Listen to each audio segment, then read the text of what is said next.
mais c'est un homme de conviction et je trouve que c'était très réjouissant pour la France quand vous avez publié cet ouvrage, le rabbin et le cardinal, où vous confrontez votre façon de lire les textes religieux et au fond vous renouvelez avec un regard neuf, chacun de votre côté, la lecture de votre propre tradition. Monsieur le grand rabbin, vous dites parfois que la force d'une religion réside dans sa capacité à donner à penser et non pas à convaincre, et donner à penser même à ceux qui ne croient pas. C'est une très belle phrase qui devrait inspirer beaucoup de gens. En juin 2008, vous avez succédé au grand rabbin Sitruk, en étant élu grand rabbin de France, en même temps que Joël Mergui était élu président du consistoire. Eh bien, je tiens à saluer votre action. Vous êtes un rabbin dans la cité, vous êtes un rabbin dans son siècle. Vous faites beaucoup pour la compréhension entre les différentes religions. Vous savez très bien que je suis persuadé depuis longtemps que la laïcité doit être vécue comme ouverte, comme la possibilité pour chacun de croire ou de ne pas croire, de traiter chaque religion à égalité de l'autre. La laïcité française, c'est un droit qui est reconnu, ce n'est pas une interdiction, c'est un droit qui est reconnu pour comprendre l'autre. Je sais aussi parfaitement que pour la communauté juive de France, on peut être non-croyant et très attaché à un certain nombre de fêtes religieuses. C'est quelque chose que tous nos compatriotes ne comprennent pas, parce qu'il y a quelque chose d'identitaire. Je pense que pour les grandes fêtes comme Kippour, dans vos synagogues, il y a beaucoup d'hommes et de femmes qui croient, donc qui espèrent, et puis quelques-uns qui ne croient pas, mais qui tiennent à manifester en ce jour un peu plus qu'un sentiment d'appartenance. Et je me suis toujours dit que dans la communauté juive, il y avait cette capacité à comprendre que les mots culte et culture n'étaient pas si éloignés que ça. Ne voyez pas une remarque de mécréant dans ce que je dis. Et loin de moi l'idée de profaner qui que ce soit, mais il y a dans cet attachement aux fêtes religieuses, y compris de ceux qui aimeraient croire davantage, puis qui ont du mal, une volonté d'appartenance, une volonté identitaire. Et le plus grand anthropologue français, un homme considérable, qui est Claude Lévi-Strauss, a répondu pour nous, l'identité n'est pas une pathologie. Et vous n'avez pas à vous excuser de cette identité. Vous n'avez pas à vous excuser de cette fidélité.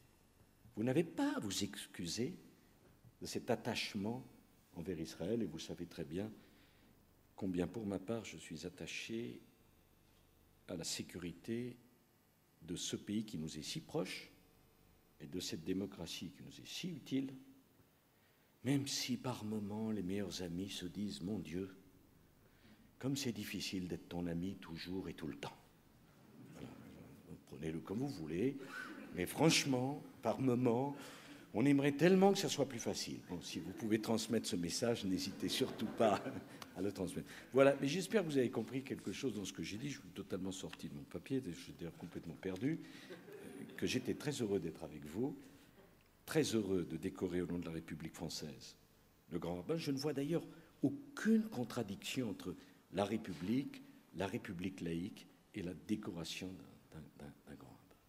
Il n'y a aucune contradiction. Il y a de la contradiction pour les sectaires, pas pour les gens ouverts. Et je sais aussi tout ce que des gens comme vous amènent un fonctionnement apaisé de la République. Et pour moi, voir également le recteur de la Grande Mosquée de Paris au premier rang, c'est quelque chose qui est important, qui montre qu'on peut être, dans ce début du XXIe siècle, heureux d'avoir en France des hommes d'ouverture, de concorde et de rassemblement. Alors bien souvent, on donne la parole à ceux qui sont de fermeture, de sectarisme et de division.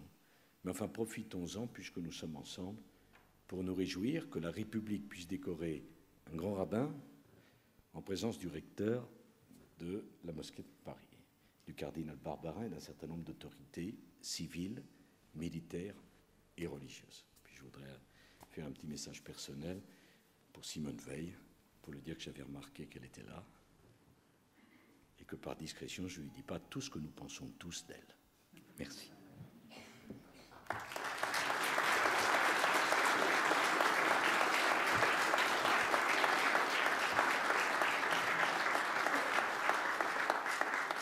Gilles Bernheim, au nom de la République française, nous vous faisons chevalier de la Légion d'honneur.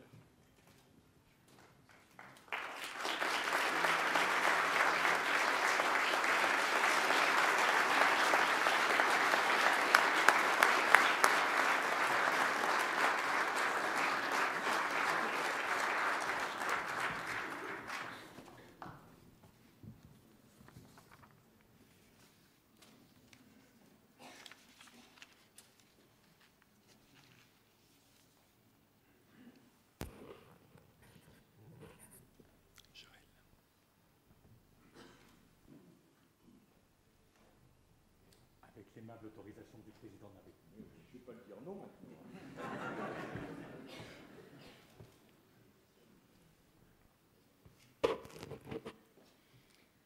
Monsieur le Président, que puis-je dire à ce moment où il est de tradition de ne pas répondre? Vous m'avez pourtant proposé de déroger à l'usage. Je n'en abuserai pas.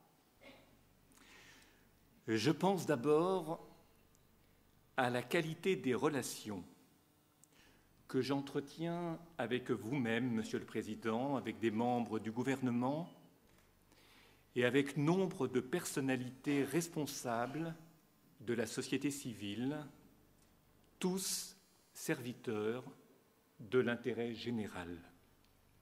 Je n'oublie pas le souvenir très chaleureux que vous avez laissé à la communauté juive hier en tant que maire de Neuilly et que vous renouvelez aujourd'hui en tant que président de la République. Mais aussi la bienveillante attention avec laquelle vous savez accueillir les aspirations spécifiques de cette communauté. Je suis sensible à l'idée que vous faites d'une communauté juive capable du vécu social, intellectuel et religieux auquel tant de juifs discrets mais exigeants aspirent. C'est pour cette confiance en une communauté juive qui sait préserver ce qu'elle a de plus précieux, son respect pour chacune des identités humaines qui font la richesse de notre pays. C'est pour tout cela que je vous remercie. Mais aussi pour la confiance que vous accordez ce soir à un grand rabbin de France qui privilégie de la façon la plus précise possible les lignes de force d'un judaïsme orthodoxe intimement présent au monde qui nous entoure, pour la confiance que vous savez accorder au-delà de ma personne à cette démarche de l'esprit. Soyez de tout cœur remerciés. Devant la difficulté de dire quelques mots en une circonstance si étrangère à celle que je maîtrise habituellement, je n'ai rien trouvé d'autre pour m'aider que de rappeler cette phrase du Talmud